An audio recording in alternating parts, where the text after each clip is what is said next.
आई health कितनी important है एक पर्सन के लिए? भाई आप आँख से ही दुनिया देखते हैं, और सबसे मज़ेदार बात ये है आँखों के लिए, जैसे कान से आप सब कुछ सुनते हैं जी। लेकिन कान को आप बंद नहीं कर सकते हैं। सामने वाला पसंद नहीं आए तो आप आँख बंद कर सकते हैं। अगर आप चश्मा पहनते हैं तो चश्मा निकाल के रख सकते हैं। जो आंखों की समस्याएं हैं वो चाइल्डहुड से स्टार्ट हो जा रही हैं, जैसे आपका जो स्पेशलाइजेशन है आरओपी में। अगर सही समय पे स्क्रीनिंग हो जाए और सही समय पे जैसे ही पता लगे कि कुछ गड़बड़ हो रहा है, उसका इंटरवेंशन कर दिया जाए, उसका इलाज शुरू कर दिया जाए, तो शायद लगभग सारे बच्चे बच जाएंगे। एक कलर ब्लाइंडनेस भी होती है। तो ये एक जो कॉमनली जानने की चीज़ है वो एक्स लिंक्ड होता है। एक्स लिंक कलर मतलब ये मेन को ही होता है। और जितना बॉलीवुड सिनेमा हमारा देश का है, चाहे आंखों की गुस्ताखियां हो, आंखों का कसूर हो, एक एल्बम भी रिलीज हुआ था जिसमें सिर्फ उसके सारे गानों में आंखों का जिक्र था। आंखों ही आंखों में इशारा हो गया, आंखों ही आंखों में इशारा हो गया, बैठ बैठ जीने का सहारा हो गया। एक प्रॉब्लम बड़ी कॉमन सर और है कैटरेक्ट की। कैटरेक्ट सबसे ज्यादा होने वाला ऑपरेशन है वर्ल्ड का, और सबसे ज्यादा सक्सेसफुल ही किया जाने वाला ऑपरेशन भी है। एक एज में ग्लूकोमा होता है। ग्लूकोमा एज आई सेड कि इट्स ए साइलेंट थीफ, आपको पता भी नहीं चलेगा और आपकी रोशनी खत्म हो जाएगी। देखिए, आपके शरीर के लिए हर विटामिन और अच्छा न्यूट्रिशन ज़रूरी है। आँख तो शरीर का ही पार्ट है, तो जो शरीर के लिए अच्छा है वो आँखों के लिए अच्छा है। डायबिटीज़ के अलावा जो मायोपिया है ना, जैसे आपने चश्मा पहना हुआ, मैंने चश्मा पहना हुआ है, हालांकि मैं भी खिलाड़ी रहा हूँ, आप भी खेलते रहते हो, मैं बचपन से खेलता रहता हूँ, तो शायद इसीलिए मेरा नंबर कम बढ़ा। नहीं तो हो सकता है मैं भी 7-8 नंबर का चश्मा पहन रहा होता या ज़्यादा। मैं 3 नंबर का चश्मा पहन रहा हूँ। कि महिलाओं के जो आंसू हैं वो बड़ी जल्दी निकलते हैं इन कंपैरिजन पुरुष। उसका क्या कारण है? उसका कारण इमोशनल है, एनाटॉमिकल नहीं है। ऐसी कोई आंख जिसको देख के आपको लगा यार आंख में डूबना चाहिए? हाँ, हमारे घर में है ना। आर्टिफिशियल इंटेलिजेंस का आई हॉस्पिटल में क्या रोल? जैसे अभी तक आपने पेपरलेस सुना था, ह्यूमन लेस आई हॉस्पिटल। आम जनता की बात मैं बताऊं, क्योंकि मैं जनता हूं। इंसान पता है हॉस्पिटल और डॉक्टर के पास क्यों नहीं जाना चाहता? क्योंकि उसको 500 रुपया देना है। उस 500 रुपए के बचाने के कारण उसके जीवन में उसकी कितनी बड़ी हानि हो सकती है, उसको समझना उसके लिए बहुत ज़रूरी है। ये बहुत ही वैलिड सवाल है। एक्सप्लेन करिए जिससे पब्लिक को ये पता चले कि हॉस्पिटल में या डॉक्टर के पास जाते हो तो 500 रुपए ले रहा है तो क्या करता है आपके लिए।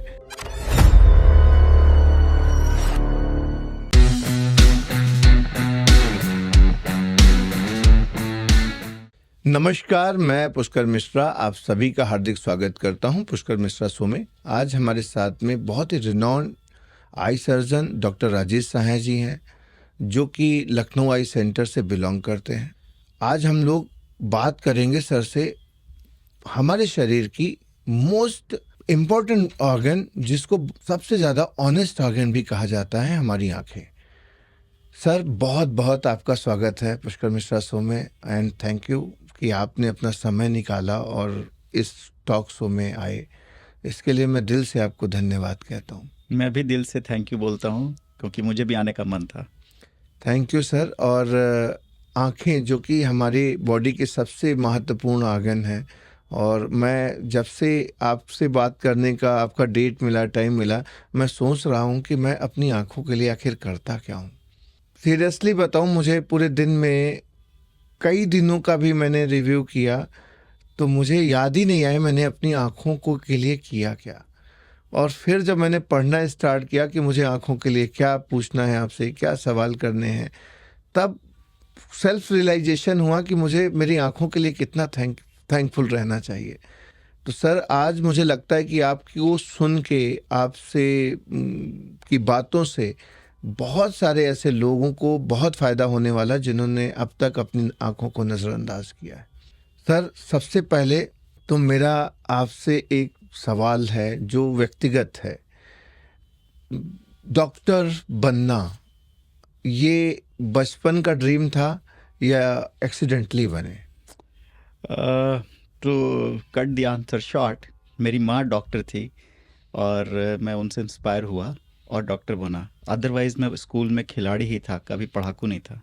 तो खेलना बहुत पसंद है। हमेशा से, अभी भी खेलता हूँ। अभी भी खेलते हैं। मैं आपको बता दूं कि डॉक्टर साहब बहुत ही अच्छा टेनिस खेलते हैं, और इतना बढ़िया। आप टेनिस में एक बॉल बोली जाती है जिसको मून बॉल कहते हैं, जो इंसान जब रैली करता है तो मून बॉल।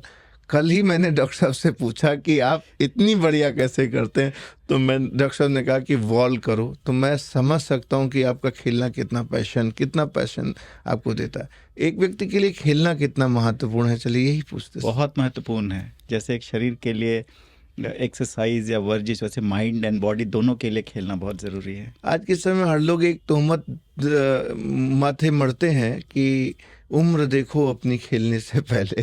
तो सर, क्या उम्र का कोई लेना देना है खेलने से? मुझे तो नहीं लगता। मेरे से तो मेरे यंगर लोग भी नहीं ये compete स्पेशली मैं डेडिकेटेड सवाल है मेरा लोगों के लिए, और मैं चाहूँगा कि लोगों को आंसर मिल जाएगा। और निश्चित तौर पे एज तो सिर्फ एक नंबर है, It's मन just से a क्या number. आप महसूस करते हैं। सर, आज हम लोग बात करने वाले हैं आई हेल्थ पे। आई हेल्थ कितनी इम्पोर्टेंट है एक पर्सन के लिए? भाई, आप आँख से ही दुनिया देखते हैं, और सबसे मज़ेदार बात ये है आँखों के लिए, जैसे कान से आप सब कुछ सुनते हैं, जी, जी। लेकिन कान को आप बंद नहीं कर सकते हैं।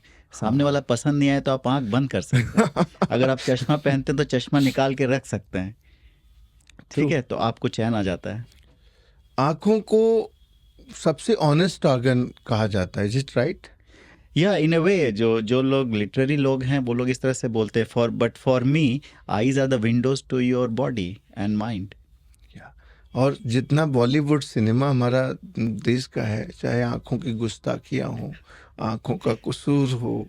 एक एल्बम भी रिलीज हुआ था जिसमें सिर्फ उसके सारे गानों में आंखों का जिक्र था, और वो काफी मतलब 1.5 घंटे का एल्बम था शायद। आँखों ही आँखों में इशारा हो गया। हाँ, सारे कुछ। तो सारी शुरुआत जो है वो आँखों से होती है। आज के समय में आप रेटिना स्पेशलिस्ट हैं, हाँ जी। और रेटिना आँखों का अगर हम डिस्क्राइब करें तो रेटिना इंसान को पता होता है, और क्या क्या होता है आँखों के बारे में अगर कोई लेमैन, क्योंकि मुझे ये पता है ये मेरी आँखें, लेकिन आँखें क्या है मुझे शायद अब नहीं पता। मैं इसको सिमुलेट कर सकता हूँ, आप कैमरे से इसको कंपेयर करें। हाँ। जैसे एक कैमरा में एक लेंस होता है जो बाहर की लाइट को या आपकी इमेज को फोकस करता है एक फोटोग्राफिक प्लेट पे, तो पूरा ऑप्टिकल सिस्टम है और एक फोटोग्राफिक प्लेट है इन द कैमरा। तो आँख भी वैसे ही है, इसका जो फोटोग्राफिक प्लेट है वो रेटिना है, जो जहाँ पर इमेज बनता है और वो रीड होता है, इंटरप्रेट होता है ब्रेन में। तो there is a direct connection from the eyes to the brain. और आँखों में ऐसा मैंने सुना कि इतनी पतली नसें होती हैं जिसको आप दूरबीन से भी नहीं देख सकते, कुछ ऐसा? सब चीज़ माइक्रो साइज है, लेकिन मेरे लिए सब मैक्रो साइज है, क्योंकि मैं 20 टाइप मैग्नीफाई करके देखता हूँ कुछ भी। अब तक डॉक्टर साहब कितने आपने ऑपरेशन किए होंगे? कई हजार।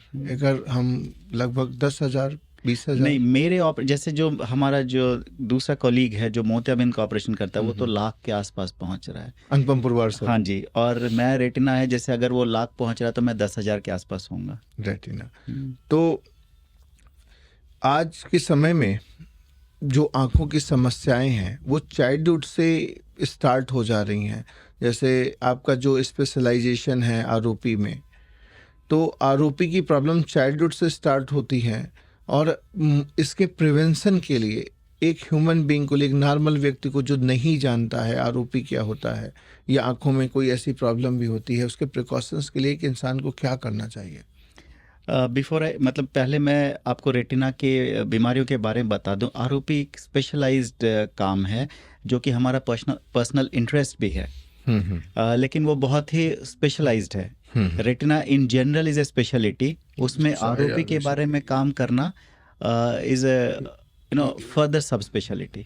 जैसे मैं बता रहा था आरओपी क्या है। आरओपी पूरा नाम इसको जो कहते हैं वो है retinopathy of prematurity.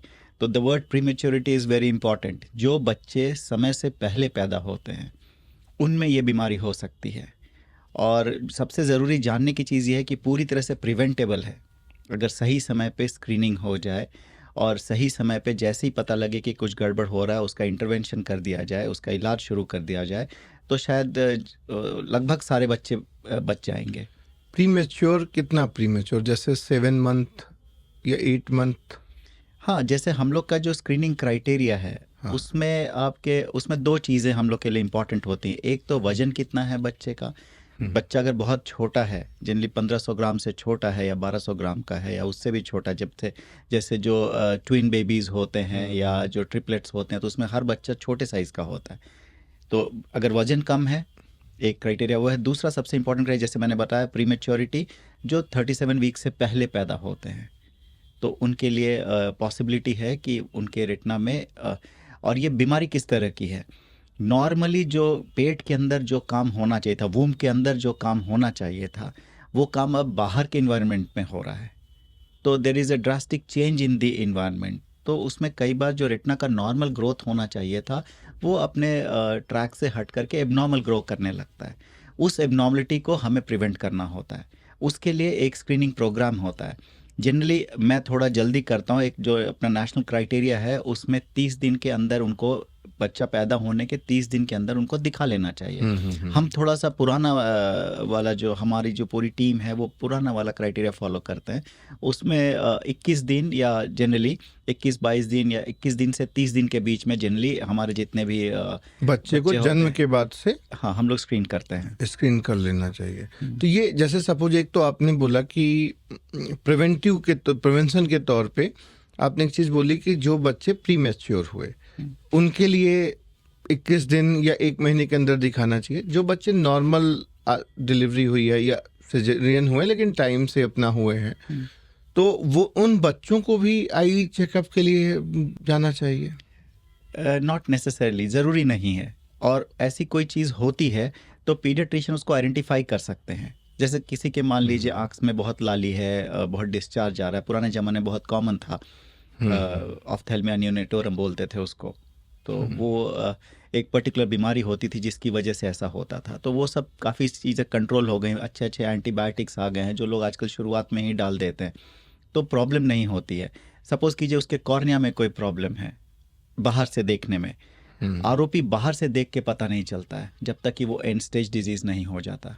And stage disease का मतलब ये है कि उसका पीछे पर्दा पूरा खराब हो जाता, आगे से कॉर्निया और बाकी सब चीज़ें नॉर्मली दिखाई दे रही होगी। दिखता हाँ, नहीं। लेकिन बच्चे का आप टेस्ट भी नहीं कर सकते कि उसको दिख रहा है कि नहीं दिख रहा है। तो इसीलिए इसकी इंपॉर्टेंस ये है कि अपरेंटली आपको कुछ भी नहीं पता चलेगा, पीडियाट्रिशियन को भी नहीं पता चलेगा, until somebody who is trained in examining this disease, वो उसको एग्जामिन करता है। और ये एग्जामिनेशन आईसीयू के अंदर, एनआईसीयू में किया जा सकता है। वहाँ पे भी किया जा सकता है। वहीं हम लोग मोस्ट ऑफ द टाइम हम लोग वहीं करते हैं, क्योंकि ये बच्चे इतने वीक होते हैं कि इनको एनआईसीयू सपोर्ट की ज़रूरत होती है, इनके ऑक्सीजन लगा होता है। ऑक्सीजन अनदर क्राइटेरिया है जिसमें जिन बच्चों को ज़्यादा समय तक ऑक्सीजन चलता है, उनके पॉसिबिलिटी है कि उनके आरोपी होने के, टॉक्सिसिटी की वजह से होने के चांसेस ज़्यादा हों। ये तो बच्चों की बात हुई कि आइडेंटिफाई हम इस समय में करें। जैसे एक आम इंसान है, वो कितने समय पे उसको चेकअप कराना चाहिए? जैसे बच्चे हैं, नॉर्मली जो आँखों की बीमारियों से जो लोग आते हैं, हमारे एक्सट्रीम्स ऑफ एज में आते हैं। जैसे मैंने बताया कि आरोपी है, ये एक्सट्रीम एज है, बहुत ही छोटे बच्चे हुए, नियोनेट है। देन जो स्कूल गोइंग बच्चे हैं, प्री स्कूल में नहीं पता चलता। प्री स्कूल में 2 चीज़ें पता चलती हैं, अगर उसके जैसे वाइट रिफ्लेक्स आ रहा होता है या उसके भैंगापन है तभी, या बच्चा बहुत ही नज़दीक से कुछ देख रहा है, तो वैसी चीज़ें अपरेंटली उनके पेरेंट्स को पता चल जाती है या पीडियाट्रिशियन से आइडेंटिफाई कर लेता है कॉमनली। लेकिन स्कूल गोइंग बच्चों में जैसे उसको ब्लैक बोर्ड नहीं दिखाई देता है, तो उनके रिफ्रैक्टिव एरर की, उसको चश्मे की ज़रूरत है। अब मान लीजिए इसमें एक बहुत ही मेजर प्रॉब्लम होता है, इसलिए स्कूल स्क्रीनिंग का बहुत इंपॉर्टेंस है। जैसे उसमें एक आँख की रोशनी ठीक है, दूसरी आँख की रोशनी कुछ कम है, तो जैसे आप एक ही आँख में डंबल उठाएंगे, एक ही हाथ से डंबल उठाएंगे, तो एक हाथ का मसल बनेगा, दूसरे हाथ का नहीं बनेगा। सिमिलरली जो आँख यूज़ होगी उसकी रोशनी अच्छी रहेगी, लेकिन जो आँख कम यूज़ होगी उसकी रोशनी कम हो जाएगी, जिसको लेज़ी आई या अम्ब्लाइपिक आई बोलते हैं लेटर डेट में। इसलिए स्कूल स्क्रीनिंग का भी बहुत इंपॉर्टेंस है। तो स्कूल टीचर्स, जो क्लास टीचर्स होते हैं, जो बच्चे के साथ रोज़ इंटरेक्ट करते हैं, they should be very watchful कि कोई बच्चा का बोर्ड समझ देते हैं। हाँ, उनको उनके टेस्ट करने के बहुत आसान तरीके हैं। अच्छा, हेडेक भी एक कॉमन, जैसे किसी को अगर आई इश्यूज हैं, कोई ऐसे सिम्टम्स भी होते हैं जिससे पता चलता है क्या? बहुत छोटे बच्चों को हेडेक जनरली अपनी माँ बाप की सुन करके या नानी दादी की सुन के ही होता है कि उनको सर दुख रहा है तो इनका भी सर दुख रहा है। ऐसा रियल कॉज फॉर हेडेक आंखों की वजह से बहुत रेयर है छोटे बच्चों में। एक कंडीशन होती है हाइपरमेट्रोपिया, जिसमें प्लस नंबर का चश्मा लगता है। वो भी जब बच्चा पढ़ने लगता है, जब वो एकोमोडेट करता है, एक्सेसिव एकोमोडेशन करेगा, तब उसको आई स्ट्रेन हो सकता है। दैट ऑल्सो डज नॉट मतलब कि वो हेडेक वाले प्रोपोर्शन में नहीं जाता है। आई स्ट्रेन होगा, डिस्कम्फर्ट होगा, रनिंग लेटर्स होंगे, इस तरह की चीज़ें होती हैं। आज के समय में मोबाइल और टीवी स्क्रीन, आईपैड, ये टैब वगैरह कॉमन हो गए हैं। इवन कॉलेजेस में, स्कूल्स के अंदर भी बच्चों के डिजिटल बोर्ड्स वगैरह या टीवी वगैरह लगे हुए हैं कि बच्चों के लिए फ्री पीरियड में चला दिया जाता है। इसका कितना इफेक्ट है? इम्पैक्ट तो है, लेकिन दीज आर नेसेसरी इविल्स। आप इससे बच के भी नहीं रह सकते हो, क्योंकि जो मॉडर्न ट्रेंड है एजुकेशन का, नॉलेज का, कुछ भी, किसी भी चीज़ का, आज मैं भी पूरी तरह से डिपेंडेंट हूँ अपने मोबाइल फ़ोन पे या कंप्यूटर पे। 90% मोबाइल, 10% ऑन कंप्यूटर्स। तो मैं खुद ही नहीं अपने को वीन ऑफ कर सकता, तो दूसरे को प्रीचिंग नहीं दे सकता। लेकिन you can always have a control. Unnecessary uses को अवॉइड करना चाहिए, क्योंकि डेफिनेटली एक और कंडीशन है जो यंगस्टर्स में होता है, वो भी आप लोग जैसे लोग जो यंग हैं, जो दिन भर कंप्यूटर में काम कर रहे हैं या मोबाइल पे, या either they are on the computer और they are on the mobile phone. ऐसे कंडीशन में एक होता है जिसको कंप्यूटर विजन सिंड्रोम बोलते हैं। उसमें आपने नीचे देखा, कंप्यूटर देखा, तो उसमें कोई भी आप इंटेंटली कोई भी काम करोगे तो आपके ब्लिंक रेट घट जाते हैं। ब्लिंक रेट घट जाने से क्या होता है, एक ड्राइंग होती है, ठीक है, तो उसकी वजह से आंख में इरिटेशन हो सकता है, टीयरिंग, रिफ्लेक्स टीयरिंग हो सकती है, हेडेक हो सकता है। तो ये सब बहुत कॉमन है। तो इसके लिए 20-20 रूल्स हैं। उसमें क्या है कि आपको 20 बार पलक झपकाना चाहिए एंड ऑल दैट। 1 मिनट में 20 बार पलक झपकानी चाहिए। अच्छा, एक चीज़ और भी, जैसे अभी आपने कहा ड्राई आइज, एसी में ज़्यादा देर बैठने से भी मॉइस्चर जो आँखों का है वो जाता है। ड्राई आइज का बहुत बड़ा इशू होता है। अगर कोई किसी को ड्राई आइज होती हैं, या एक नाइट ब्लाइंडनेस एक कॉमन प्रॉब्लम है जो लोगों में आती है। नाइट ब्लाइंडनेस कॉमन प्रॉब्लम नहीं है। अच्छा, वो भी हम लोग डिस्कस कर लेते हैं, लेकिन पहले मैं आपके ड्राई आइज के ऊपर, जो आँख के जो बाहरी हिस्सा है वो हमेशा वेट रहना चाहिए। अच्छा, कॉर्निया की ट्रांसपेरेंसी मेंटेन, ये वाइट वाला पार्ट नहीं, जो ब्लैक वाला पार्ट जो आपको दिखता है, जो ट्रांसपेरेंट है, उसके पीछे आयरिस जो कलर है, जो अंग्रेजों के नीले रंग का होता है या दूसरे कलर का होता है, हम लोग डार्क रेसेस है, हम लोग के ब्राउन या और darker brown shades of brown होता है, उसकी वजह से ये काला दिखता है, ठीक है। और जो अंग्रेज होते हैं उनका नीला दिखता है। यही रिफ्लेक्स कभी कभी वाइट रिफ्लेक्स हो जाता है, जो अंदर से रेड ग्लो आता है। वो खैर इसके बारे में हम लोग बाद में डिस्कस करेंगे, will go to that thing later. Dry eyes, तो ड्राई आइज में जो कॉर्निया के ऊपर के जो लेयर्स हैं, जिसको टीयर फिल्म बोलते हैं, तो tier film is not just water. जो कॉर्निया के सबसे अंदर वाले, जो कॉर्निया के डायरेक्ट कॉन्टैक्ट में जो होता है, वो एक म्यूसिन लेयर होता है जो कि कॉर्निया को पकड़ के रखता है, और वो हाइग्रोस्कोपिक है, वो वाटर को पकड़ के रखता है, ठीक है। उससे जल्दी वाटर छूटता नहीं है, तो देर तक वेट रखता है किसी भी चीज़ को। जैसे गीला कपड़ा आपने रखा, तो कपड़ा रखा इसलिए वाटर जल्दी से सूखेगा नहीं। अगर ऐसे ही पानी डालेंगे तो वो बूंद इवापोरेट कर जाएगा, ठीक है। अब इस एवापोरेशन को रोकने के लिए उसके ऊपर एक और layer, this is marvellous engineering nature की, उसके ऊपर एक लिपिड लेयर होता है। लिपिड लेयर वो लेयर होता है जो एक ऑयल जैसा लेयर हुआ। ये ऑयल लेयर उस वाटर को इवापोरेट होने से रोकता है। म्यूसिन लेयर ने उसको पकड़ के रखा, और उसके ऊपर लिपिड लेयर है जो उस वाटर को इवापोरेट होने से रोका। सबसे thickest layer is the water layer, aqueous layer जिसको कहते हैं।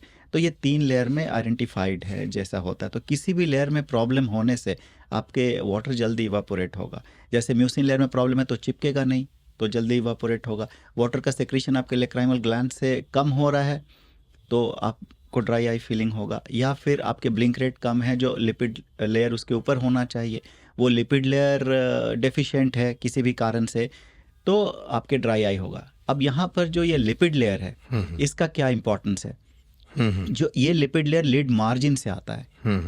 तो लिड मार्जिन जैसे आपने बोला एसी में रहने से, ठीक है, तो जो एसी में रहने से प्रॉब्लम होता है या डस्ट है, फ्यूम्स है, लिड मार्जिन में अगर एबनॉर्मलिटी होती है तो ये लिपिड लेयर में एबनॉर्मलिटी होती है और आदमी को ड्राई आई के प्रॉब्लम्स होते हैं।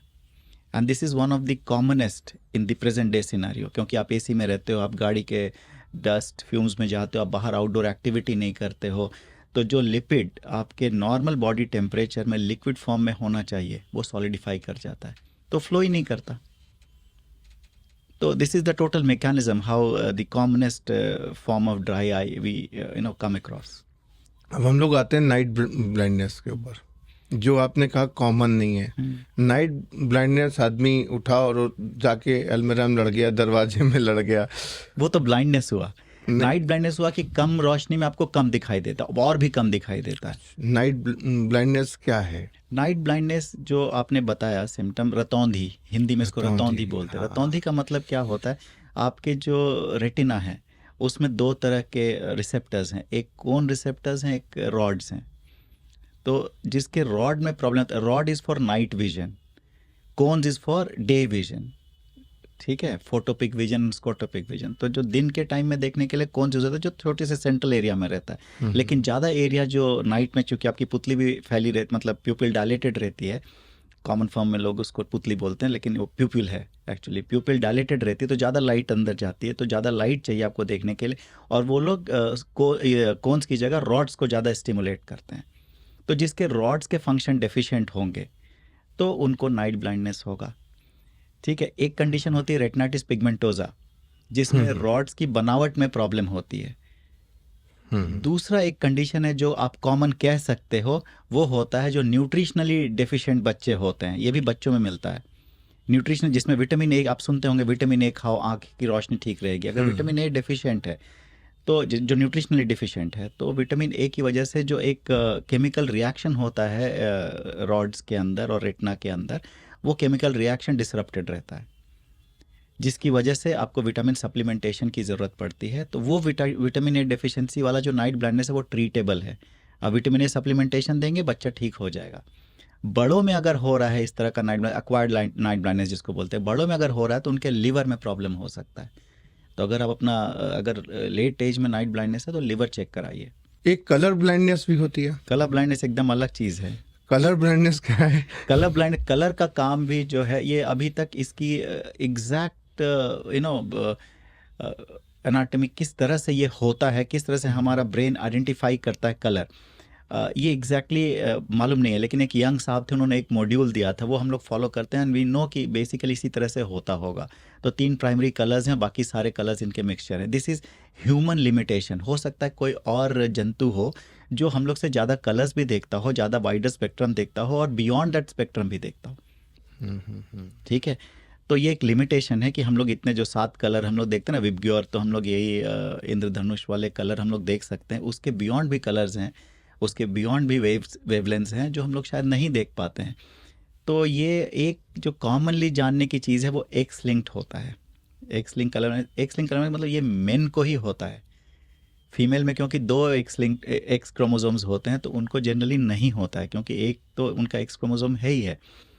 दोनों एक्स क्रोमोसोम कलर डेफिशिएंट हो, ऐसा बहुत रेयर है। It is very very rare.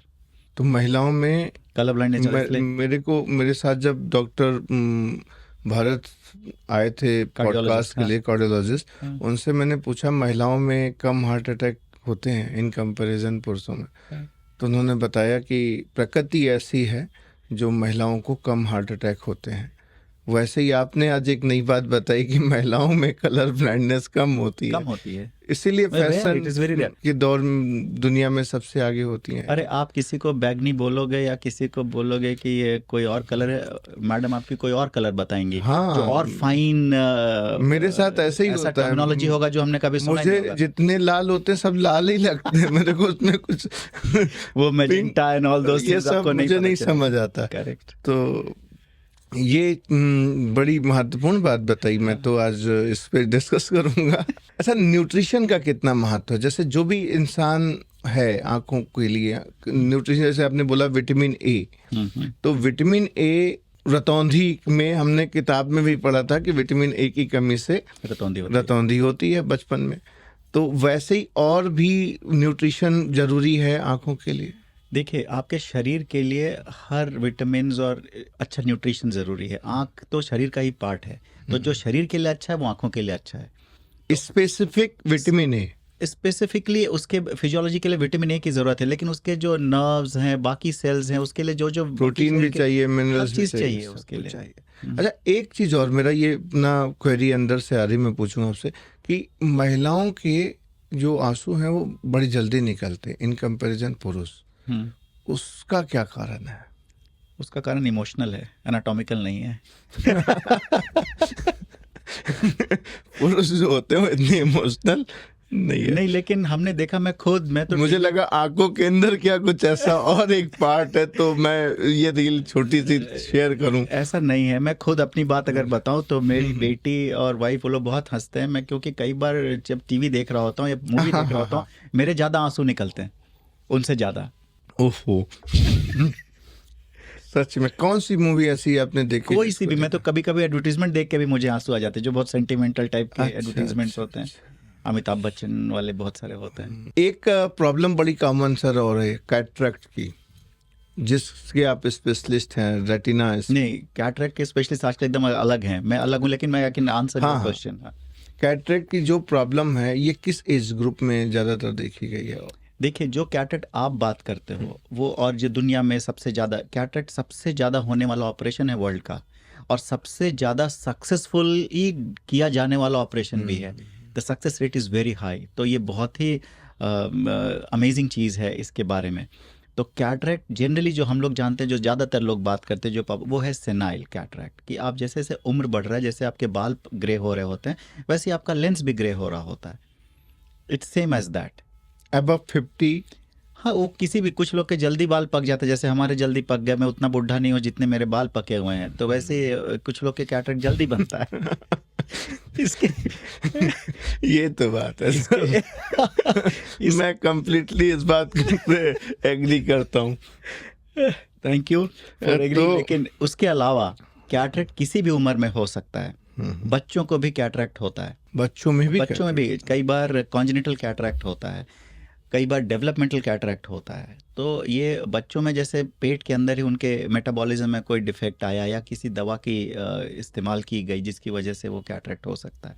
कुछ हैं डेवलपमेंटल कैटरेक्ट है, वो भी जनरली इनसाइड मिल्यू में कोई प्रॉब्लम होता है या बच्चे में कोई बीमारी होती है, जैसे कॉमनली गैलेक्टोसीमिया एक बीमारी है, उसमें कैटरेक्ट होता है। और भी इस तरह की बहुत सारी बीमारियां हैं जिसमें कैटरेक्ट हो सकते हैं। कोमोर्बिड एक वर्ड है। हाँ, कोमॉर्बिडिटी। हाँ, जिसमें डायबिटीज और जो बीपी के जो पेशेंट्स हैं उनमें कैटरेक्ट जल्दी होता है क्योंकि मेटाबॉलिज्म डिफेक्टिव है। और कैटरेक्ट होने का एक और कारण है, जैसे आंख के अंदर कोई बीमारी हो, जैसे रेटिना की या रेटिना के आगे के लेयर्स में कोई बीमारी है, तो भी कैटरेक्ट जल्दी बनता है। प्लस कुछ दवाइयां हैं जो ओवर द काउंटर हमारे कंट्री में मिलता, हर जगह नहीं मिलता। हमारी कंट्री में है जिसको स्टेरॉइड में हर जगह बहुत स्ट्रांगली इसके लिए मरीजों को समझाता हूँ और भी लोगों को समझाता हूँ, when to prescribe and usually not to prescribe until you are sure about it। तो स्टेरॉइड के ड्रॉप्स डालने से आपके कैटरेक्ट भी बनता है, आपके ग्लोकोमा भी होता है। कई बार छोटे छोटे घाव होते हैं आँख में, उसमें स्टेरॉइड की दवा डाल दें तो आँख पूरी फूट जाती है। तो all these things are very relevant. आज के समय में जो इंसान थोड़ा सा बीमार है, इवन डॉक्टर के पास चला गया तो डॉक्टर इस पैसे में बड़ा कंपटीशन हो गया पेशेंट को जल्दी ठीक करने का। तो डॉक्टर्स भी ठीक करने के लिए स्टेरॉइड इंजेक्शंस एंड टैबलेट्स दे देते। कोरोना काल में मैंने पहली बार स्टेरॉइड्स नाम सुना था कायदे से कि भाई जब किसी को कोविड हो गया तो स्टेरॉइड्स दिए। लेकिन आज के समय उसके बाद बिल्कुल कॉमन हो गई। इवन क्योंकि आप पर्चा जो डॉक्टर का होता है आज के समय में हर कोई इस फोटो खींच के क्या लिखा है, इवन उस मेडिसिन के बारे में भी आप पढ़ सकते हैं अगर आपको थोड़ी सी समझ होती है। और आजकल लोगों को है तो पढ़ते हैं। तो मेरे पास, क्योंकि मैं हेल्थ केयर में हूँ, बहुत सारे पर्चे आते रहते हैं कॉमन, जो खास तौर से रूरल बेल्ट के जो डॉक्टर्स हैं, स्टेरॉइड्स, क्योंकि उनको जल्दी ठीक करना और मरीज को भी जल्दी ठीक होना है। तो जो भी हम इंटेक करते हैं, जैसे कोई भी हमने खाना खाया तो खाना जाके हमारी बॉडी के एक एक सेल में जाता है उसका न्यूट्रिशन, वैसे ही अगर हमने कोई मेडिसिन खाई है तो वो मेडिसिन का भी इम्पैक्ट हमारी बॉडी की एक एक सेल पे ही होगा, करेक्ट। क्योंकि मेटाबॉलिज्म तो ही काम करेगा। तो जैसे आपने कहा स्टेरॉइड ड्रॉप अगर आपने डाला तो प्रॉब्लम होगी, तो स्टेरॉइड खाया तो भी तो प्रॉब्लम होगी। एग्जैक्टली। तो खाने वाले स्टेरॉइड से भी मोतियाबिंद बनता है, उसकी वजह उससे से भी बनता है। हाँ, उससे भी ये हो सकता है। और डायबिटीज और हाई बीपी के अंदर जो ये कोमॉर्बिड है, ये प्रॉब्लम होती है, तो इट मीन्स कि जो हम डायबिटीज की दवाइयाँ या बीपी के लिए दवाइयाँ खा रहे होते हैं उससे भी मोतियाबिंद डेवलप होता है। जनरली उन दवाइयों से तो नहीं होता है, लेकिन डायबिटीज़ इटसेल्फ, हाइपरटेंशन तो नहीं, ब्लड प्रेशर तो नहीं, लेकिन डायबिटीज़ इटसेल्फ वो काफ़ी मेटाबॉलिज्म है, क्योंकि ग्लूकोज मेटाबॉलिज्म से एसोसिएटेड है। तो हर चीज़ के लिए हर सेल को ग्लूकोज चाहिए, तो उसमें जो प्रॉब्लम होती है उसकी वजह से जो भी डिवाइडिंग सेल्स हैं वो सब उनको डायबिटीज अमूमन आंखों को कमजोर कर देता है, हर लेयर को, लीड से लेके रेटिना तक हर लेयर को डायबिटीज़ इफेक्ट करता है। इसीलिए इसको राज रोग कहते हैं। राज रोग तो इसलिए कहते हैं क्योंकि जो लोग मजदूरी नहीं करते थे, घर में बैठ के सिर्फ खाना खा रहे होते थे राजा लोग की तरह, उनको होता था। जो लोग कर्मठ लोग पसीना होते बहाते थे, इसलिए हाँ, खेलना जरूरी है। बहुत जरूरी है। डॉक्टर साहब एक बार अपील कर दीजिए जितने भी लोग हैं सबसे कि खेलना जरूरी है। मेरे पास जितने बच्चे आते हैं, खेलने का एक और इम्पोर्टेंस है, डायबिटीज के अलावा जो मायोपिया है ना, जैसे आपने चश्मा पहना हुआ, मैंने चश्मा पहना हुआ है, हालांकि मैं भी खिलाड़ी रहा हूँ, आप भी खेलते रहते हो, मैं बचपन से खेलता रहता हूँ, तो शायद इसीलिए मेरा नंबर कम बढ़ा। नहीं तो हो सकता है मैं भी 7-8 नंबर का चश्मा पहन रहा होता या ज़्यादा। मैं 3 नंबर का चश्मा पहन रहा हूँ, हाँ, एंड आप उससे भी कम का पहन रहे हो, 0.5। हाँ, तो आपके लिए चश्मा उतना ज़रूरी नहीं है, मेरे लिए ज़रूरी है, क्योंकि मुझे दूर देखने के लिए चश्मा चाहिए। तो मायोपिया प्रोग्रेशन में बहुत इंपॉर्टेंस है आउटडोर एक्टिविटी का। एक डेटा है जिसमें कि 15 आवर्स पर वीक अगर बच्चे बाहर खेलें, मतलब आउटडोर, क्योंकि अभी क्या हो गया है, एक थोड़ी सी इवोल्यूशन की चीज़ बताता हूँ आपको। नॉर्मली जब पहले ही इंसान सीधा खड़ा हुआ, पहले तो 4 पैर वाले थे, फिर सब सीधे खड़े हुए 2 पैर वाले हुए, तो उनको दूर देखना होता था शिकार करने के लिए, स्पीयर फेंकने के लिए, या जब तीर धनुष हो गया तो उसको चलाने के लिए।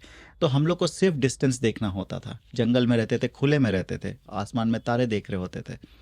अभी क्या हो गया, हम लोग ऐसे बंद कमरे में रहते हैं, 6 फीट पे 4 फीट पे दीवार है, उससे बियॉन्ड देखना ही नहीं है, बाकी समय मोबाइल देखना है। तो हम लोग का इवोल्यूशन में myopia is creeping in the sense, अभी आप ऐसा जो डेटा है उसमें 50% और more population in the world are myopic, जो चश्मा पहन रहे हैं। तो spectacle is a big business otherwise, और could be a big burden to the individual and to the country. ठीक है, तो इसलिए इनकरेज करना है आउटडोर एक्टिविटी, जिससे डायबिटीज़ भी आपका कंट्रोल होगा। आपके बच्चों, अपने साथ अपने बच्चों को ले जाइए खेलने के लिए, उनके 15 आवर्स पर डे हुआ, तो मान लो उनको चश्मा है भी, तो वो नंबर ज़्यादा फास्ट प्रोग्रेस नहीं होगा। मुझे कैसे स्पेक्स का हुआ, मेरे एक दोस्त है, उनकी शॉप है, तो मैंने कहा मैं भी चेक करवा लूँ। तो उनके फादर ने चेक किया, केसर बाग में ही है, बहुत पुरानी शॉप, हिंद ऑप्टिकल के नाम से, बोले 0.25 0.5 का उन्होंने कहा ये पहनो। फिर मैंने जब उसको लगाया, उन्होंने चेक किया, तो मुझे थोड़ा सही क्लियर दिखा। बोले कुछ नहीं, तुम्हें कोई प्रॉब्लम नहीं है, तुम केवल पहनोगे तो बढ़ेगी नहीं, प्रिवेंटिव के तौर पे। पहली बार उन्होंने ही मेरे किस एज में उन्होंने चश्मा? मेरे ख्याल से मैं 15-16 साल से पहन रहा हूँ स्पेक्स, और उस टाइम पे एज रही होगी 27-28 साल। आज भी मेरा सेम नंबर है। ये थोड़ा सा इसमें कॉन्सेप्ट्स में चेंज है। पुराने ज़माने के डॉक्टर, इनफैक्ट मेरे को भी जब मैंने कोई चश्मा लगा क्लास 7th 8th में, तो ये बताया गया कि चश्मा हमेशा नहीं पहनोगे तो तुम्हारा नंबर बढ़ता रहेगा, लेकिन आपको ऑन द कॉन्ट्ररी आपका नंबर वैसे भी बढ़ेगा। ठीक है, क्योंकि आपके हेड का साइज़ बढ़ेगा, ग्लोब का साइज़ 7 साल तक बढ़ता रहता है, तो उसका बढ़ेगा साइज़। जो एक्सियल मायोपिया होता है, अगर ग्लोब लंबा होगा तो डेफिनेटली वो जो मायोपिया में जो लाइट रेज होते हैं रेटिना के आगे फोकस होते हैं, तो वो और आगे हो जाएंगे, तो आपका नंबर नेचुरली बढ़ना ही है। तो अब जो डिस्कशन है वो progression of myopia will be there, वो होना ही है बिकॉज ऑफ योर ग्रोथ, लेकिन उसका प्रोग्रेशन को रोकना है। एक कंडीशन होती है डीजेनरेटिव मायोपिया, जिसमें आप बड़े हो जाते हो, उसके बाद भी वो एबनॉर्मली ग्रो करता रहता है। ठीक है, तो मायोपिया के प्रोग्रेशन को ये करना, हॉल्ट करना, तो उसके लिए बहुत सारी थ्योरीज हैं, बहुत सारी स्टडीज़ हो रही हैं आज की डेट में। It is a major concern across the world. उसमें है डिफरेंट तरह के चश्मे भी बनने लगे हैं। डिफोकस लेंसेज बोलते हैं, जिसको कि बच्चों को हम लोग पहनाते हैं। These are very expensive lenses, जो अफोर्ड कर सकते हैं उनको पहनना चाहिए। उसके लिए वो चश्मे अगर आप पहनते हैं तो हम कह सकते हैं कि तुम्हारा नंबर नहीं बढ़ेगा। Simple spectacled correction usually will not help. Sir lens का आपने बात आई है, लेंसेज को लेकर एक बड़ा मिथ है कि लेंस जो है वो हार्मफुल होते हैं। नहीं, ऐसा कुछ नहीं है। कॉन्टैक्ट लेंसेज, कॉन्टैक्ट लेंस अगर आप अपनी हाइजीन ठीक रखें, हर बार हाथ धोएं, उसका सोल्यूशन चेंज करें, तो कुछ नहीं। मैं भी खेलते समय कॉन्टैक्ट लेंस पहनता हूँ, और हमारे जानने वाले बहुत सारे मरीज और फ्रेंड्स हैं जो कॉन्टैक्ट लेंस पहनते हैं। तो एज सच आज के लेंसेज तो बहुत पुराने ज़माने के लेंसेज हार्डर वेराइटी के होते थे, जो इरिटेट करते थे, आंखें लाल रहती थी। अब तो बहुत ही अच्छी क्वालिटी के लेंसेज आने लगे, उसमें भी इम्प्रूवमेंट हो रहा है। तो अब तो आप लेंस लगा लो, पता भी नहीं चलेगा कि आपने लेंस पहना हुआ है। आपको खुद को नहीं पता चलेगा कि आप लेंस पहने, खुद को भी नहीं पता चलेगा, और इजी है। हाँ, थोड़ी सी प्रैक्टिस करनी पड़ती है, और फिर it's as easy as wearing spectacles. एक चीज़ और भी बहुत इम्पोर्टेंट है, एक तो मोतियाबिंद और दूसरा एक एज में ग्लूकोमा होता है। ग्लूकोमा क्या है, ग्लूकोमा किस एज ग्रुप में लोगों को होता है, और इसके लिए भी क्या उपाय हैं, कैसे लोगों को बचना चाहिए? अच्छा सवाल पूछा आपने, ये बहुत ही हम लोग के सोसाइटी में प्रेवलेंट है, और people are very ignorant about it. उसके बारे में लोग सीरियसली नहीं लेते हैं, क्योंकि इट्स ए साइलेंट थीफ। वो इतनी साइलेंटली आपकी रोशनी लेकर जाता है कि जब तक एक आंख की रोशनी जाती नहीं। हमारे पास बहुत सारे ऐसे मरीज आते हैं जिनकी एक आंख की रोशनी खत्म हो चुकी होती है ग्लोकोमा से, दूसरी की भी 80 to 90% रोशनी खत्म हो चुकी होती है। चूंकि एक आंख से दिखना बंद हो गया तो वो भागे भागे आते हैं। तो इसके लिए जैसे शुरुआत में आपने एक सवाल पूछा था कि कितने दिनों पे आंख की जांच करानी चाहिए, तो कॉमनली अगर कोई एबनॉर्मल टाइप की बीमारी नहीं है, नॉर्मल जो प्राइमरी ओपन एंगल ग्लोकोमा या एंगल क्लोजर ग्लोकोमा है, ये 40 साल या उसके ऊपर के लोगों को अफेक्ट करता है। यंगर एज ग्रुप को कम अफेक्ट करता है। ऐसा नहीं है कि नहीं करता है, ये कर सकता है, लेकिन जनरली कम करता है। जो लेटर एज ग्रुप 40 साल या उसके ऊपर के लोग होते हैं, तो उनको डेफिनेटली 40 साल में एक बार जांच करानी चाहिए। फिर जैसे डॉक्टर बोले 1 साल में 2 साल में अपना जांच कराते रहना चाहिए। साल में एक बार आंखें तो चेक करानी ही चाहिए, आई थिंक। यस, आफ्टर 40 तो डेफिनेटली, आफ्टर 40 डेफिनेटली करानी चाहिए। तो एडिंग टू दिस, आपने एक और चीज़ बताया कि मैं चश्मे वाले के यहाँ गया था, उसने चश्मे का नंबर दे दिया। तो हमारे पास भी ऐसे बहुत सारे मरीज आते हैं जिनकी एक आंख की रोशनी जा चुकी होती है, जैसे ग्लोकोमा एक बीमारी है उसकी वजह से, क्योंकि उसने चश्मे वाले को दिखाया, चश्मे वाले ने सिर्फ चश्मे का नंबर जांच का, उसने आगे अंदर तो जांच किया नहीं। हाँ, तो वो जांच केवल नंबर की जांच हुई। आपको लग रहा है कि मैं तो जांच करा के चश्मा पहन रहा हूँ, फिर मुझे बीमारी नहीं होनी चाहिए, क्योंकि आपको दिखाई तो दे ही रहा है। तो ग्लोकोमा एज आई सेड कि इट्स ए साइलेंट थीफ, आपको पता भी नहीं चलेगा और आपकी रोशनी खत्म हो जाएगी। तो इसके लिए आइडेंटिफिकेशन, जब तक उसमें एक चीज़ और इम्पॉर्टेंट है, अगर आपके परिवार में किसी को हुआ है तो देयर इज़ हाई लाइक्लीहुड कि आपको भी हो सकता है। ठीक है, जल्दी फ्रीक्वेंट चेंज ऑफ ग्लासेस, थोड़ा सा आंखों में भारीपन, ये सब उसके सिम्टम्स हैं, जो बहुत सटल सिम्टम्स हैं। कई बार लोग उसको नहीं आइडेंटिफाई कर पाते हैं, तो आपको जांच कराएंगे तभी पता चलेगा। ग्लूकोमा के साथ साथ में एक और बीमारी होती है जो नाखूना भी कुछ होता है क्या? नाखूना तो बहुत छोटी सी चीज़ है, आँख के ऊपर एक टिश्यू ग्रो करता होता है, जिसको तुरंत ऑपरेशन करके हटाया जा सकता है। करने में चुभता है शायद? चुभता नहीं है, वो देखने में ज़्यादा खराब लगता है, और फिर एक समय ऐसा आता है कि आपके वो पूरे कॉर्निया पे इन्वेड कर जाता है। तो अगर वो कॉर्निया में पूरी सेंटर एरिया में भी इन्वेड करेगा तो आपको दिखना कम हो जाएगा। चलिए, एक चीज़ मैं आपसे पूछना चाहता हूँ कि जैसे जो लखनऊ आई सेंटर में आपका जांच का प्रोसेस है, जैसे एक बंदा आता है, रिसेप्शन पे गया, रजिस्ट्रेशन कराया, तो किस प्रोसेस से जांच गुजरती है? जैसे एक चश्मे की दुकान पे गया, सिंपल गया, उसने चूड़ी रखी, कहा कि ये नंबर तुम्हारा, ये दो फोटो खींचता है वो, दो फोटो खींचा, बोले ये है। लेकिन जब आपके पास आता है, डिफरेंस क्या है कि भाई आपके पास आया तो उसको क्या स्पेशल चीज़ हुई, क्या क्या चीज़ों की जांच होती है? भाई वो कंप्लीट आई चेकअप होता है, और आपको मैं बता दूं, लखनऊ सेंटर में अगर आप जाएंगे रजिस्ट्रेशन कराने के बाद, मेरे पास पहुंचने में लगभग 1 घंटा लगेगा। हाँ, तो आपको टाइम लेकर आना पड़ेगा। ठीक है, दूसरे डॉक्टर के पास इतना टाइम नहीं लगेगा, लेकिन पर्टिकुलरली मेरे पास आना, रेटिना स्पेशलिस्ट के पास आकर जांच कराना और एक ओपिनियन लेने में आपको 1 घंटा टाइम लगेगा कम से कम। तो आप मेंटली प्रिपेयर्ड रहेंगे। आदमी को पता है क्या सर, एक मैं आपको बहुत कॉमन मतलब एक आम जनता की बात मैं बताऊं, क्योंकि मैं जनता हूं, इंसान पता है हॉस्पिटल और डॉक्टर के पास क्यों नहीं जाना चाहता? क्योंकि उसको 500 रुपया देना है। उस 500 रुपए के बचाने के कारण उसके जीवन में उसकी कितनी बड़ी हानि हो सकती है, उसको समझना उसके लिए बहुत ज़रूरी है। दैट्स वाई मैं चाहता हूँ कि सर स्टेप बाय स्टेप आप इस प्रोसेस को एक्सप्लेन करिए, जिससे पब्लिक को ये पता चले कि हॉस्पिटल में या डॉक्टर के पास जाते हो तो 500 रुपये ले रहा है तो क्या करता है आपके लिए। ये बहुत ही वैलिड सवाल है, क्योंकि हमारे पास भी कुछ लोग ऐसे आते हैं कि हमें तो सिर्फ चश्मे का नंबर चाहिए। तो हमारे यहाँ सिर्फ चश्मे का नंबर देने का सिस्टम नहीं है। हालांकि हमारे अस्पताल में हर तरह के लोग जो पैसा दे सकते हैं, जो नहीं दे सकते, उनका इलाज संभव है। हमारे यहाँ PMJY है, चैरिटेबल, हम लोग का अपने सेल्फ फंडेड चैरिटेबल यूनिट है, जिसमें कि हम लोग सारी जांचें करते हैं। और ऐसा जांचों में कोई खास डिफरेंस नहीं होता, क्योंकि प्रोटोकॉल सेम है। हमारे यहाँ प्रोटोकॉल के हिसाब से सारा कुछ होता है। तो आप रजिस्ट्रेशन कराओगे, फिर आपके आँख का जो चश्मा वाला जांच करता है कि आपके आँखों का जो रिफ्रैक्टिव एरर है कोई भी अगर, तो उसकी जांच होती है। उसके बाद आँखों का प्रेशर जांच होता है। जैसे आपके आँख में भैंगापन, तिरछापन या कोई भी किसी तरह का और भी चीज़ है, तो उसको जैसे नाखून आपने बोला, तो ये सारी चीज़ पहले ही पता चल जाती हैं, लोग देख लेते हैं। और जब तक आप मेरे पास पहुँचते हो तब आपकी पुतली फैला दी जाती है, मतलब जो प्यूपिल डायलेट कर दी जाती है दवा डाल करके, जिससे कि मैं आपके पर्दे को अच्छे से जांच कर सकूं। और अगर पर्दे की जांच में मुझे ऐसा लगता है कि कुछ स्पेशल जांच की भी ज़रूरत है, जिसमें कि एक आजकल बहुत कॉमनली नॉन इन्वेजिव टेस्ट है, OCT बोलते हैं, ऑप्टिकल कोहेरेंस टोमोग्राफी, तो उसकी ज़रूरत पड़ेगी। उसमें आपके रेटिना के लेयर्स को हम लोग रीड करते हैं, उससे फ़ोटो खींच के, वो हो, या एक एंजियोग्राफी मशीन होती है, एंजियोग्राफी हो, और इस तरह के और भी गैजेट्स हैं। फॉर ग्लोकोमा जैसे आपने बात किया, उसके लिए एक फील्ड टेस्टिंग होती है, तो वो है। तो डिफरेंट 3-4 बार दवाइयाँ डाली जाती हैं। नहीं, दवा तो 1 ही 2 बार डाली जाती है, लेकिन ये सारे जांच आपको अलग अलग कराने पड़ सकते हैं। मैंने एक बार चेकअप कराया है, उसके बाद मुझसे कहा कि आधे घंटे तक गाड़ी मत चलाना, क्योंकि ब्लर दिख रहा था मुझे। हाँ, आप पढ़ भी नहीं पाएंगे ना, क्योंकि पुतली ब्लर दिख रहा था, तो मैं उधर ही बैठा रहा। मैंने कहा वाकई में ब्लर दिख रहा है तो गाड़ी कैसे चलाऊं, मैं अकेले गया था। तो ये मेडिसिन डाल के भी कई बार आपकी आंखों को प्रॉपर चेक किया जाता है। मेरे पास आने से पहले मेडिसिन डालना ही है किसी भी जांच के लिए।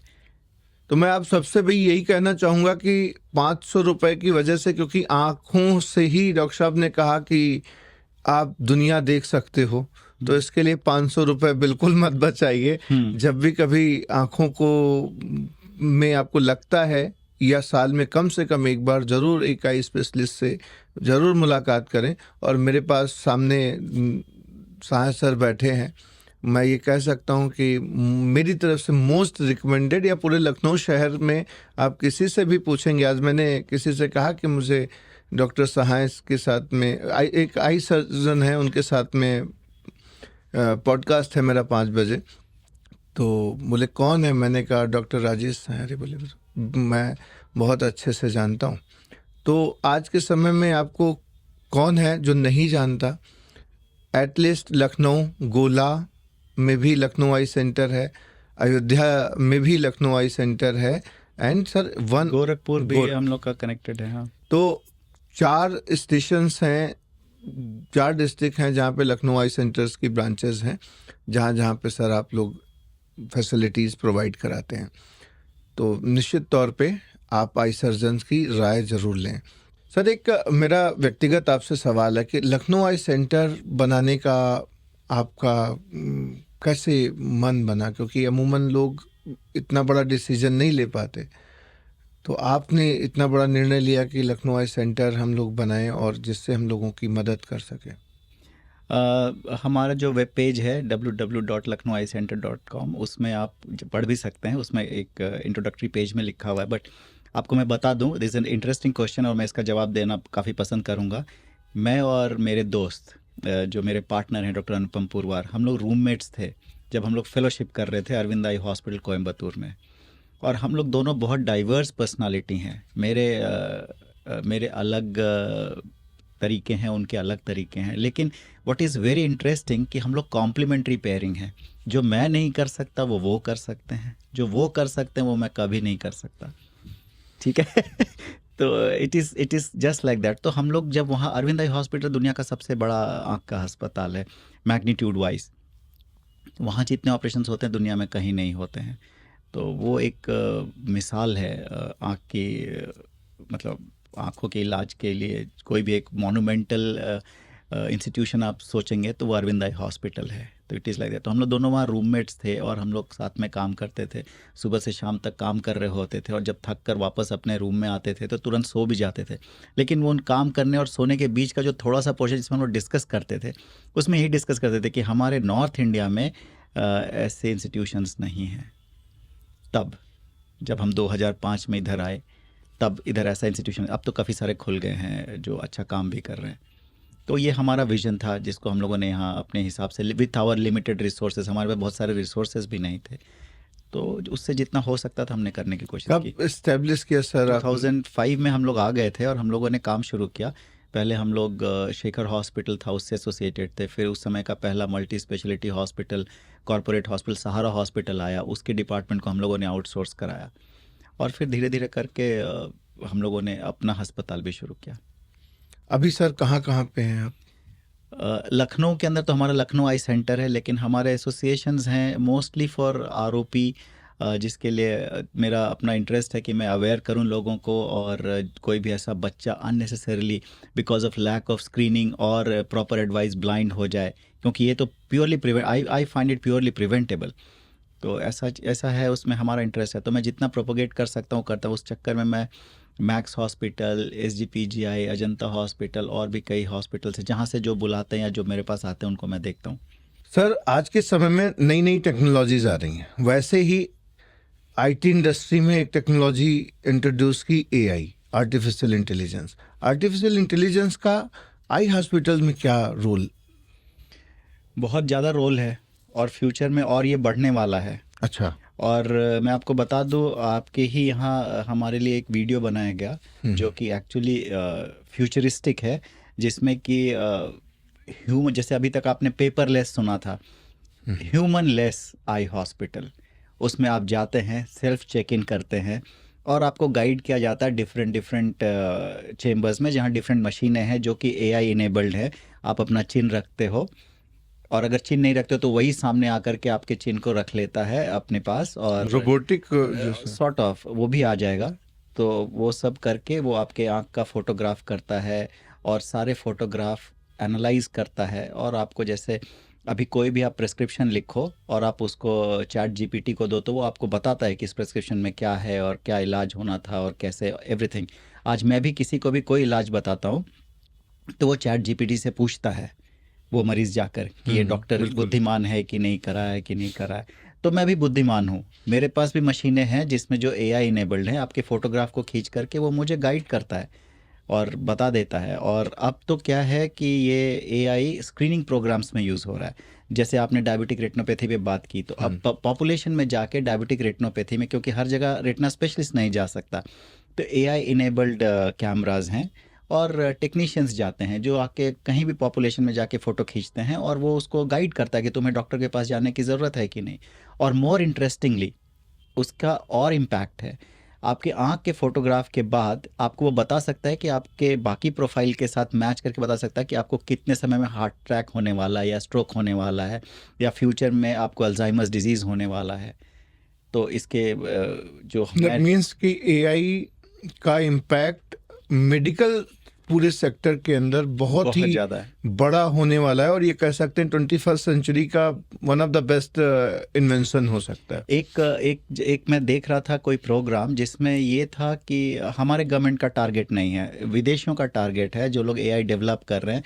हिंदुस्तान में ऐसे बहुत ही रिमोट जगह है, फॉर एग्जांपल सपोज करिए गोंडा या उससे आगे का एक कोई गांव है जहाँ किसी बच्चे को रात में प्रॉब्लम होता है 2 बजे रात में, उसके पास कोई मेडिकल एडवाइस नहीं है, उसके पास कोई ट्रीटमेंट नहीं है, डॉक्टर के पास जो स्पेशलिस्ट का एक्सेसिबिलिटी है वो 2 दिन के बाद है, वो वहाँ से गोंडा आएगा, गोंडा से लखनऊ आएगा, फिर उसको एक्सेसिबल डॉक्टर मतलब स्पेशलिस्ट डॉक्टर मिलेगा। बट वो वहीं पर AI से, जैसे आजकल मोबाइल फ़ोन से आप कहीं भी टिकट बुक कराते हो, किसी कहीं से बैंकिंग करते हो, वैसे ही वो कहीं से भी कंसल्टेशन लेगा, doctors consultation.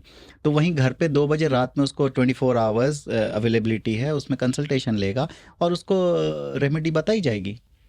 This is amazing. तो ये 2030 तक ये प्रोग्राम है कि इंडिया के कोने कोने में इस तरह का नेटवर्क जनरेट किया जाए। बहुत सारे लोगों ने इसको प्राइवेटली स्टार्ट भी किया हुआ, कंसल्टेशन स्टार्ट भी किया और ये बिगिनिंग हो चुकी है इंडिया के अंदर भी।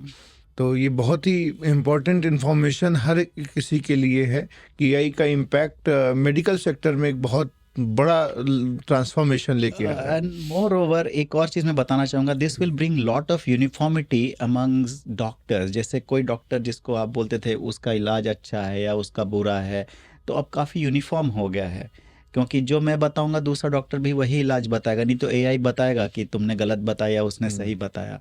तो basically it will unify things and bring more uniformity to the treatment. जैसे आंखें बड़ा सूक्ष्म होती हैं, कभी जब आप ऑपरेशन थिएटर में होते हैं और सामने आपका पेशेंट है, तो कभी इतने सारे आप दसियों हजार ऑपरेट कर चुके हैं, लेकिन क्या आज भी ऐसा फील होता फर्स्ट टाइम जैसा?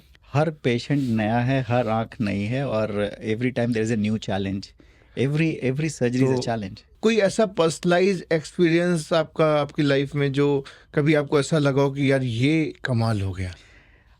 मैं तो सर्जिकल चैलेंज को तो रूटीन चैलेंज मानता हूँ, but sometimes social and emotional challenges are more rewarding.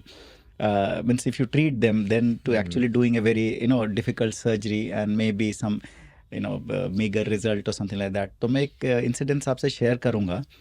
मैं स्क्विंट सर्जरी भी कर लेता हूँ, जो भैंगापन है उसको भी सीधा कर लेता हूँ। तो एक बार की बात है कि हमारे पास एक लेडी आई जो 65-66 साल की होंगी, अपनी बहू के साथ आई थी। उनकी बहू को कोई आंख में प्रॉब्लम था जिसके लिए आई थी, लेकिन वो मेरे से बात कर रही थी तो अपना चेहरा, शी वॉज नॉट फेसिंग मी, वो अपने आंचल से ढक के रखी हुई थी। तो हमने जनरली देख लिया with my sharp eyes, I just saw कि उनको भैंगापन था, उनकी एक आंख काफ़ी अंदर की तरफ थी। तो हमने बोला तुम्हारी आंख तिरछी है, तुम इसको सीधा क्यों नहीं कराते हो? तो उसने, शी वॉज एब्सोल्युटली अमेज्ड और बोली कि क्या ये सीधा हो सकता है? तो बोला हाँ, क्यों नहीं हो सकता है, बोलो अभी कर दें? तो बोली नहीं, मैं आऊँगी। And next date she came और उसने पूरी तैयारी से आई और उसने अपने आँख का ऑपरेशन कराया। उसकी आँख दोनों आँखें सीधी हो गई, अलाइंड हो गई।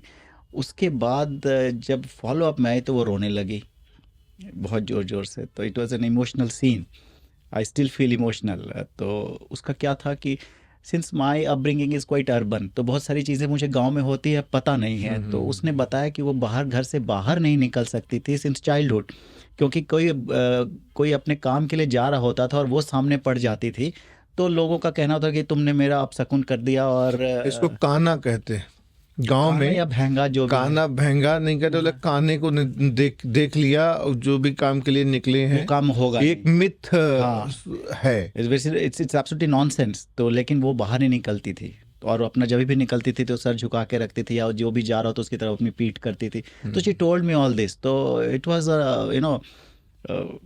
Amazing information to me. तो मैंने उसको जब सीधा किया तो शी वॉज सो ग्लैड। उसका चेहरा भी काफ़ी, स्क्विंट सर्जरी के बाद चेहरा बदल जाता है, लोग और ज़्यादा सुंदर दिखने लगते हैं। तो शी वॉज मतलब full of gratitude for me और for our hospital.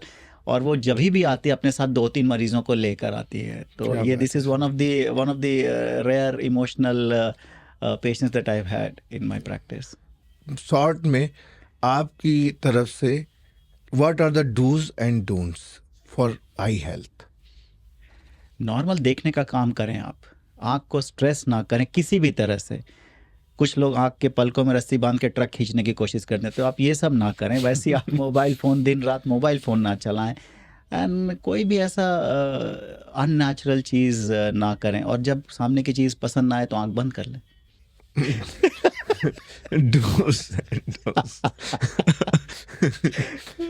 Give your eyes rest also. एक चीज और मैं इसमें पूछना चाहूंगा, क्या आंखों में कुछ भी डाल सकते हैं? जैसे एसिड नहीं डाल सकते आप? नहीं, एसिड नहीं डाल सकते। इवन बहुत सारे लोग हैं जिन्होंने, किसी ने कहा कुछ ये चीज़ है आंखों में डाल दो। एक कुछ चीज़ें हैं जो हमें अपने प्रैक्टिस में मिली हैं, जैसे उसमें कुछ लोग दूध, कच्चा दूध या घी, इस तरह की चीज़ें डालते हैं, जो शहद भी डालते हैं। तो कुछ लोग कैलोट्रोपिस होता है वो भी लोगों ने कई बार डाला है। तो these are not medically proven कि इसका कुछ खास फ़ायदा होता होगा। On the contrary they can harm your eyes. अगर वो कॉन्टामिनेटेड है या उसमें कोई जर्म्स ग्रो कर रहा है तो आपकी आँख को इन्फेक्ट कर सकता है, या किसी इन्फेक्शन में आपने डाला तो उसको और बढ़ा सकता है। सिमिलरली, जैसे मैंने पहले डिस्कशन में बताया कि steroid drops should be use with lot of caution. जैसे आज के समय में ओटीसी जो गया बंदा, बोला ये वाला मुझे आई ड्रॉप दे दो, या उसने कहीं उसका टीवी में ऐड देखा, आई ड्रॉप ले आया और उसने डाला, ये कितना सही है? ये तो गलत है, इसको बहुत डिस्करेज करना चाहिए, डिस्करेज, क्योंकि ज़्यादातर आँख में किसी चीज़ की ज़रूरत पड़ती नहीं है, और एक commonly pushed by the market mainly, not by the ophthalmologist और एनीबडी एल्स। मार्केट पुश्ड दो चीज़ें हैं, एक है टीयर सब्स्टिट्यूट आई ड्रॉप्स और दूसरी है एंटीऑक्सीडेंट्स। तो उसको डालने या खाने से कोई नुकसान नहीं है इन द लॉन्ग रन, लेकिन if you wish you may not use. I think कि आंखें जो हैं वो सबसे महत्वपूर्ण बॉडी ऑर्गन में से एक हैं, और उनके लिए मुझे लगता है कोई भी रिस्क नहीं लेना चाहिए। हाँ, ऑफ कोर्स। जब तक किसी डॉक्टर ने प्रिस्क्राइब नहीं किया है आपने आपको, तब तक आप आंखों में कुछ भी न डालें। एक लास्ट सवाल आपसे, बिल्कुल फाइनल लास्ट, क्योंकि आपसे बात करते करते मेरे को बड़ा मजा आ रहा है। ऐसी कोई आंख जिसको देख के आपको लगा यार आंख में डूबना चाहिए? हाँ, हमारे घर में है ना। नहीं तो आपको आंख दिखा पहले मेडिकल कॉलेज में पहले साल से साथ में है। अच्छा। तो उनकी आंखें हमें पसंद है और सही में बहुत ब्यूटीफुल हैं। मुझे लगा कि आप कहोगे कि अगर मैं ये नहीं कहूँगा इस पॉडकास्ट पे तो घर में जाके मुझे आंख देखनी पड़ेगी। तो क्योंकि मुझे सभी आंखें ही दिखाते हैं। आपका फेमस डायलॉग यही है कि जो भी आपके पास आता है आपको आंखें ही दिखाते हैं। आंख किसी thank you very much sir. Thank you. फिर मिलेंगे। मैं आप सबसे रिक्वेस्ट करूंगा कि ज़रूर अगर आपके कोई भी आपकी आंखों को लेकर कुछ सवाल हैं तो पोस्ट करिए, कमेंट में ज़रूर लिखिएगा। हम डॉक्टर साहब को फिर इनवाइट करेंगे और फिर आपके सवालों को लेकर बात करेंगे। Thank you sir. Thank you very much Pushkar ji, धन्यवाद। और टेनिस खेलते रहिए और हेल्दी रहिए। थैंक यू सर, ज़रूर।